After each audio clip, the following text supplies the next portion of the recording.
진짜 신기한 게요. 제가 그 영풍 재질을 여름 때부터 봄부터 막 이렇게 오르길래 한 방송에서 이거 좀 이상하지 않아요? 수상하지 않아요? 그런 얘기를 했을 때 사실 이게 뭐 증거가 없기 때문에 누구도 이거 작전인 것 같습니다. 이런 얘기를 쉽게 할 수가 없었어요. 그래서 저는 그걸 보면서 영풍 재질가 이렇게 오를 만한 게 뭐가 있을까라는 그런 고민을 하게 만들었거든요. 아니나 다를까 시세 조정, 주가 조작으로 검찰에 구속이 됐죠. 네, 그 지금 지난 6월에 그 네이버 카페 바른투자연구소 운영자 강기혁 씨 시세 조종 사건을 이제 금감원이 잡아냈다 이렇게 나왔는데요. 그렇죠. 여기 강 씨랑 그 바른투자연구소가 통정매매, 그러니까 예전에 SG 사태도 결국 보면 통정매매였잖아요. 네. 내가 사면 네가 나중에 팔아 이거잖아요. 그러니까 이게 통정매매인데 이거를 했던 것들이 이야기 나왔는데 영풍재지 역시 이런 호재성 공시가 없는데도 이런 식으로 주가가 서서히 오르는 것들이 이런 것들이 반영되지 않았냐 이렇게 지금 거래소도 그래서 영풍재지를 제지하고 있습니다. 갑자기 무너지네요. 예, 영풍 재질을 제지하고 있다. 자, 지금 거래 정지가 돼 있죠. 이런 걸 이제 제지하고 있다라고 표현해 주셨는데 그 전날이었습니다. 18일에 주가의 하한가 사태가 빚어졌고 그 사이에 이제 거래 정지가 된 사이에서 결국에는 관련 대규모 주가 조작이 있었다라는 건데 사실 영풍재 주주분들은 과연 영풍재질을 얼마나 오래 가지고 계셨을까 궁금합니다. 사실 주주 입장에서는 왜 오르지 하면서 그동안 뭐 어쨌든 무슨 이유인지 모르겠지만 주가가 오르네 하고 좋아하셨다가 계속 들고 계셨던 분들은 이거 하한가 뭐야? 거래 정지 이거 뭐야? 갑자기 날벼락을 맞은 것 같은 기분이실 것 같아요. 근데 이렇게 이제 아무 이유 없이 꾸준히 올랐었던 종목들은 다 일단 의심을 한 번씩 그렇죠. 하셔야 된다라고 저도 이상했는데요. 네, 뭐. 그러니까 이게 지난번에 이제 그 뭐 라드견 사태 때도 네. 뭐 종목을 보면 특별한 이슈 없이 그냥 꾸준하게 주가가 올랐었다라고 이상하리 보시면 싶죠. 네, 그렇죠. 그러니까 이슈가 없다라는 종목 자체는 일단 투자하실 때 좀 유의를 하셔야 된다라고 보시면 될 것 같고요. 일단 뭐 영풍주지 재지 같은 경우 이제 소액 지분율이 25% 정도 지금 이제 공시가 되어 있는 그런 상황입니다. 그러니까 뭐 대주주 지분율 45%에 뭐 기타 주주, 뭐 자사주까지 한다라고 하게 되면 뭐 상당 부분이 이제 대주주 물량이다라고 보시면 될 것 같고요. 뭐 최근 이제 거래량 자체는 상당히 좀 많았습니다. 이게 주가가 올라가고 계속 지금 뭐 통정 매매를 비롯해서 뭐 여러 이게 움직이다 보니까 개인 투자자들이 같이 붙은 걸로 좀 보여지는데 10월 달 이후에 1일 거래량이 한 666만 주입니다. 그러니까 평균 거래량이 그런 정도 되기 때문에 상당히 이제 거래가 좀 많이 이루어졌던 그런 종목이고요. 일단 정지를 맞았기 때문에 그 지금 상황에서는 상당 부분 개인 투자자들은 이제 손실로 접어들 걸로 예상이 되고 있습니다. 지금 키움증권에서 얘기한 걸로는 영풍재지 관련돼서 미수급만 지금 4,900억이 넘는다라고 지금 밝히고 있는 그런 상황이고요. 아마 이게 다시 이제 거래 재개가 시작이 돼도 아마 뭐 하한가 며칠 동안은 이제 하한가를 맞을 걸로 이제 보여진다라고 보면 아마 지금 상황에서 아마 개인들의 투자금 손실이 아마 지금보다 더 확대될 가능성은 있다라고 좀 생각이 되고 있습니다. 저는 궁금한 게 이게 지금 대주주의 45% 지분율을 보면은 회사 대표고 내가 대주주면 주가가 이렇게 왜 이상하게 오르지 하면서 의구심 분명히 가질 법 하거든요. 이게 중요한 거 회사 내부와 좀 연결될 가능성이 만약에 있다면 이거 더 큰 문제인 거잖아요. 네, 그렇죠. 그러니까 거의 대부분 근데 이렇게 이제 건드리는 종목을 보면 네. 대주주가 관심들이 없습니다. 주가 부양에 관심이 없습니다. 왜냐하면 대주주 뭐 일부겠지만 일부 대주주 같은 경우는 주주들한테 배당을 주는 것보다 내가 회사에서 월급을 받고 법인카드 쓰는 걸 더 선호하시는 분들이 많거든요.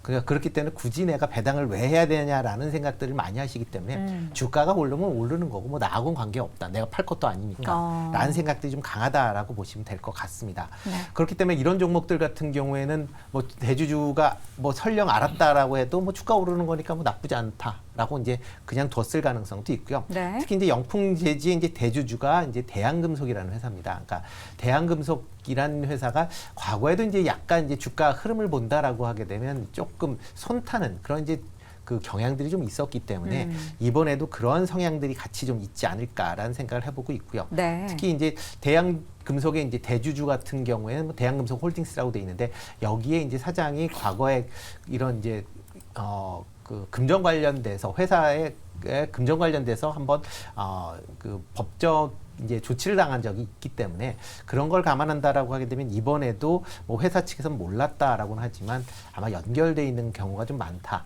또 이렇게 이제 계속 이런 일이 자꾸 반복이 되는 이유 자체를 보면 그동안 너무 이런 이제 시세 조정에 대해서 우리나라 이제 뭐 검찰이나 법원에서 너무 느슨하게 좀 약하게 처벌을 했다라는 게 계속 이런 사태가 지금 되풀이되고 있는 거 아닌가라는 생각을 좀 해보고 있습니다. 네.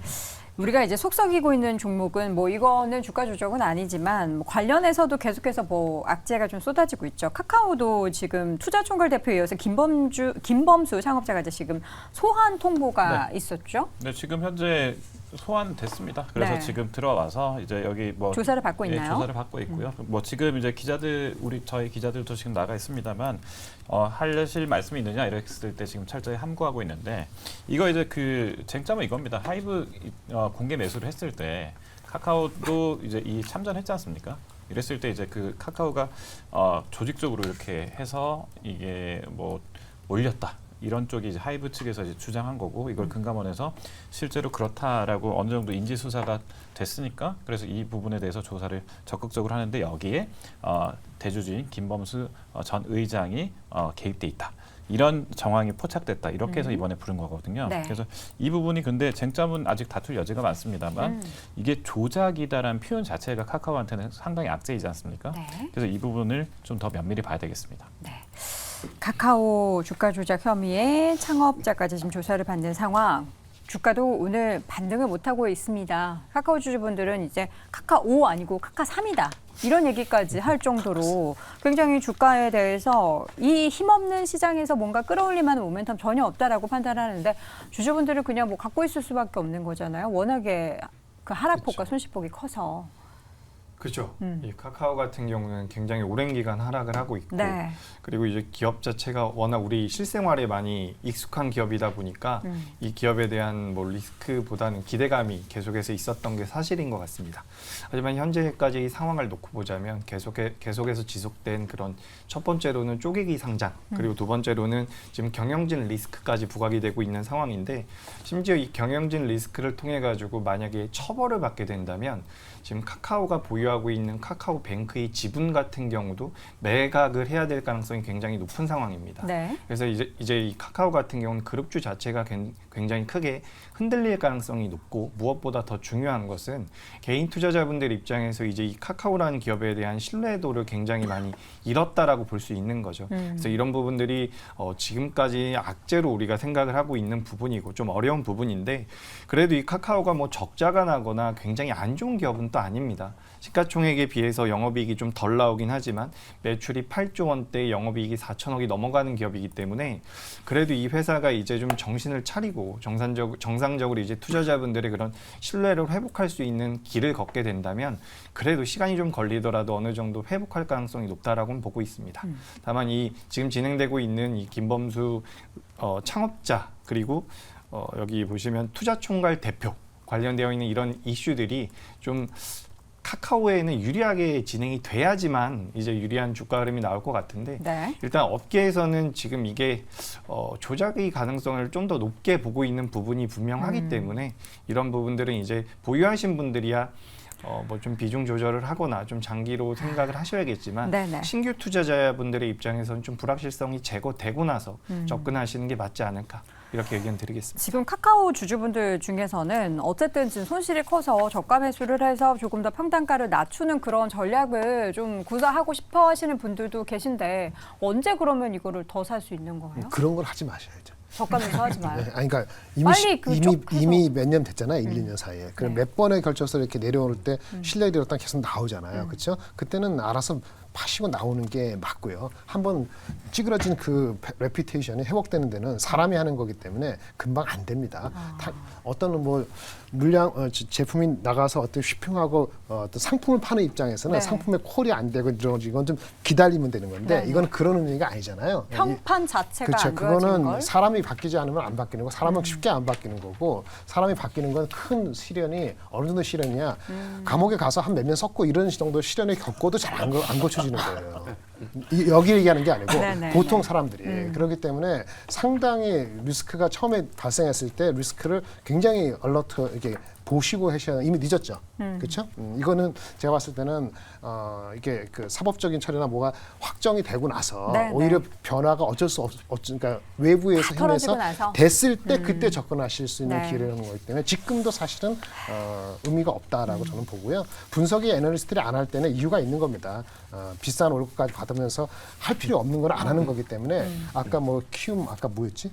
그, 영풍제지요? 예, 이런 것도 마찬가지고 그거 이제 5배 먹으려다 결국은 쪽박스 하는 거거든요. 그런 거 안 보시는 게 최고고 이런 방송에서 그런 걸 안 할 수 있는 날이 오기를 줄일 수 있는 날이 오면은 그때는 이제 대한민국도 좀 나아지겠죠. 알겠습니다. 아직도 먼것 카카오 같습니다. 주주분들 같은 경우에는 지금 저가 매수를 하려는 타이밍보다는 악재들이 다 이제 소화가 되고 나서 잠잠해지면 그때 오히려 타이밍을 보는 것이 좋겠다는 의견으로 정리해 드리겠습니다. 다시 한번 네 분의 의견 한 줄 평으로 확인해 보시죠. 김장렬 본부장 분석되는 주식만 하세요 라고 의견 주셨고요. 박수호 고수 편법 악용하고 있다. 증시 선진국 요원. 임순재 고수는 시세 조정 회기는 강력한 처벌이 필요하다. 그렇죠. 이재규 고수 반드시 재발 방지해야 한다라고 의견을 남겨주셨습니다. 자, 무거운 마음 다시 한번 좀 털어내고 이번에는 오늘 장 탑5 마지막 이어지는 1위 주제 확인해 보시죠.